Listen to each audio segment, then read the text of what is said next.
Hello, everybody. This is Maxine Taylor, and welcome to my forecast for August 2023. It's already started, and it's still July.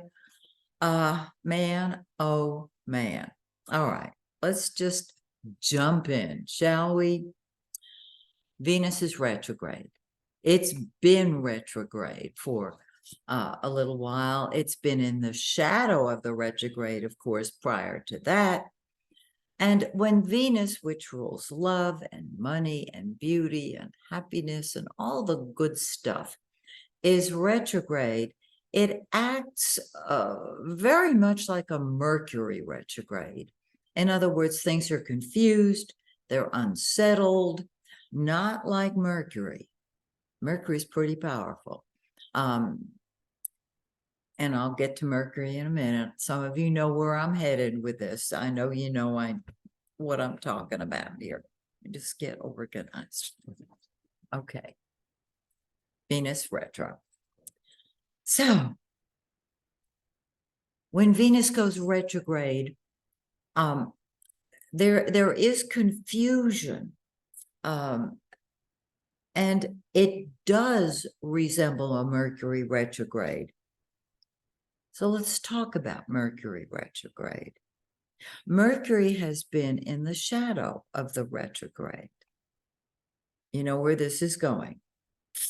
And on August 23rd, it goes retrograde, which means that Venus and Mercury are both going to be retrograde at the same time. This is the tag team. It's a double whammy. It doesn't happen often, but when it does, it's just like a double whammy. You think, what's going on? I want to put your mind at ease. You're not going crazy. There's nothing wrong with your thinking. They are both retrograde at the same time. Now, and I'm going to give you the long haul, all right? When Mercury goes retrograde on August 23rd, Venus will, of course, still be retrograde. Venus goes direct, meaning it comes out of retrograde September 3rd. Mercury goes direct, which means it comes out of retrograde September 15th. Now, when they go direct, they move back into the shadow for a little while. And when that happens, things feel like they're retrograde. They're not. This is the time when they're in their final shadow that I find I can actually take care of those small projects that I was unable to attend to when Mercury was retrograde and Venus was retrograde. I hope this is making sense to you. So, do we start new projects on a retrograde Venus? No. Do we start new projects on a retrograde Mercury? No. So what do? We tie up the loose ends of unfinished projects. Now, that's easy for me to sit here and say. The whole world is feeling this. So, number one, you're not crazy. You're not imagining it, all right? There's nothing wrong with you. Just know that our two favorite scapegoats are retrograde, and that is what we are feeling now. In the middle of all this, we've got August, the overview for August.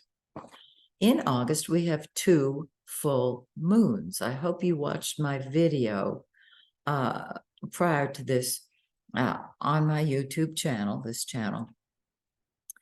August 1st, we have a full moon. Now, today is July 30th. We're starting to feel this full moon. And you know, on a full moon, everything goes pop. And I have described the first full moon on the video that I'm sending you to now. Join me at the end of the month for the August 30th full moon, and you'll have the whole picture. So on August 1st, the full moon will be in 9 degrees Aquarius. Find 9 degrees Aquarius in your birth chart.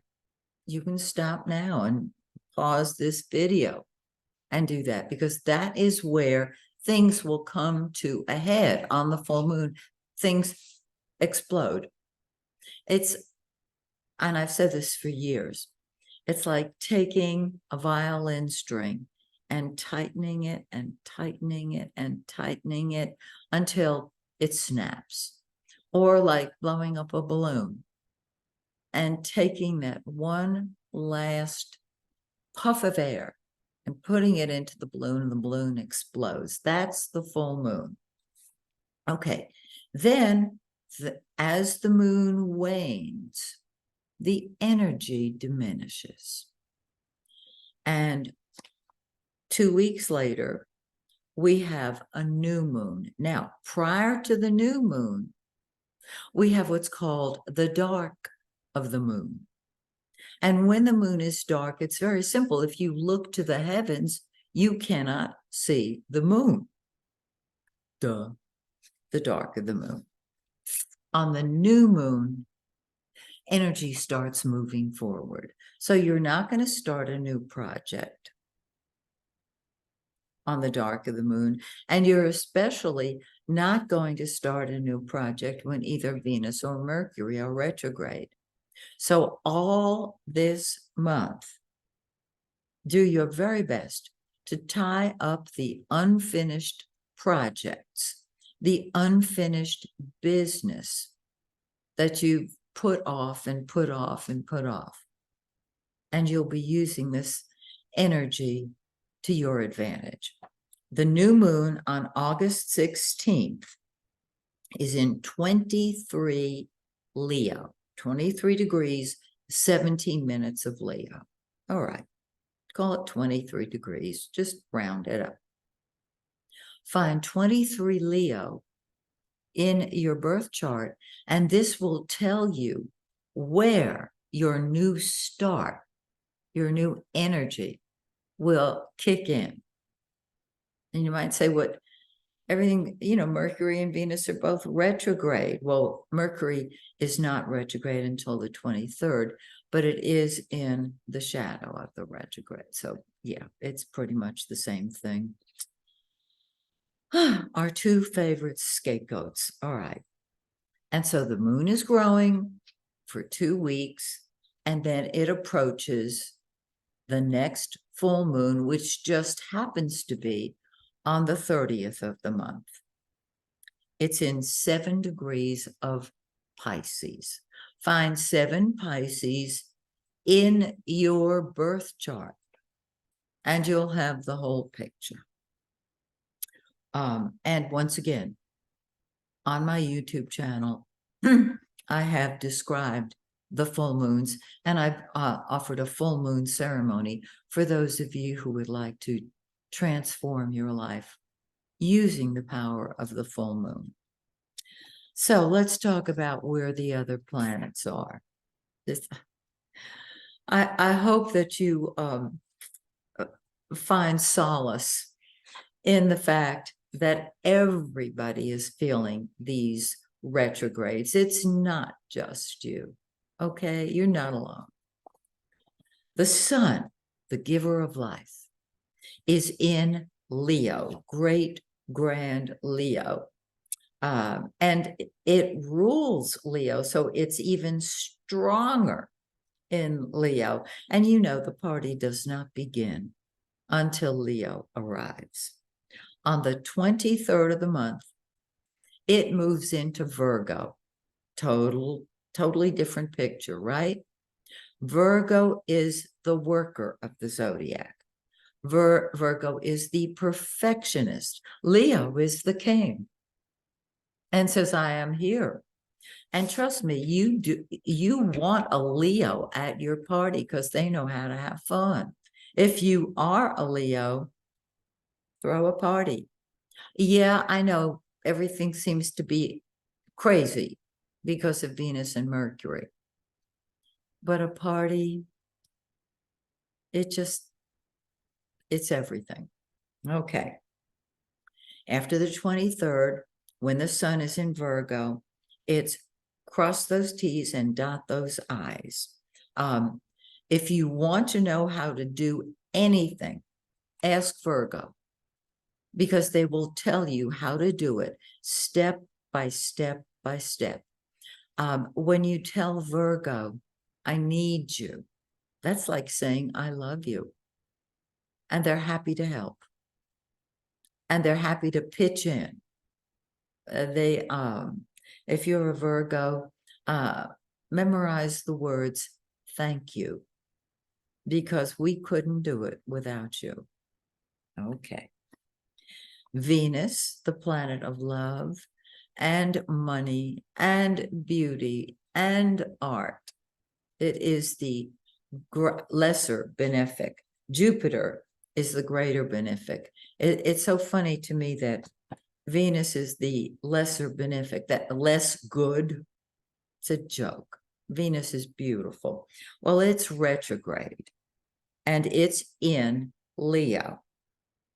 And so, yes, I'm encouraging Leos to throw parties, perhaps just go to parties rather than throwing them, because there'll be lots of details that you need handled. Okay. And nevertheless, Venus is love. It's money, it's beauty, it's all the good stuff, it's music, it's art. And so my suggestion is that you tie up all loose ends pertaining to children, art, music, beauty, etc. Mercury is in Virgo. Now, Mercury rules Virgo. It's not the same manifestation as Mercury in Gemini. That's different. But Mercury in Virgo is really concerned with details. Mercury goes retrograde on the 23rd of the month. The sun moves into Virgo on the 23rd of the month. And so that's two different energies urging Virgo to tie up loose ends. And Virgo's very good at that. Mars, the planet of passion and anger. It's what we put first and what we're willing to fight with and fight for. It starts off August in late Virgo. On the 27th, it moves into Libra. And so Mars in Virgo is fighting for details. It's fighting for all the small things. In Libra, Libra's the sign of partnership. And this can be a little tricky, can't it? You put the other people in your life first, and you may find yourself arguing with them because Mars is going to fight with or for whatever sign it is in. It can be passion, and it can be, it's an energizer, kind of like the Energizer Buddy. And I have included Jupiter, the greater benefic, because it's Jupiter, it's blessings. Jupiter is God's law, and we are blessed wherever Jupiter is in our chart. It's in the sign Taurus. Taurus rules money. Taurus rules what money can buy. And so you're going to want to find where Jupiter is in your solar chart, which I will tell you, and in your birth chart, which I cannot tell you, but you can see for yourself. So,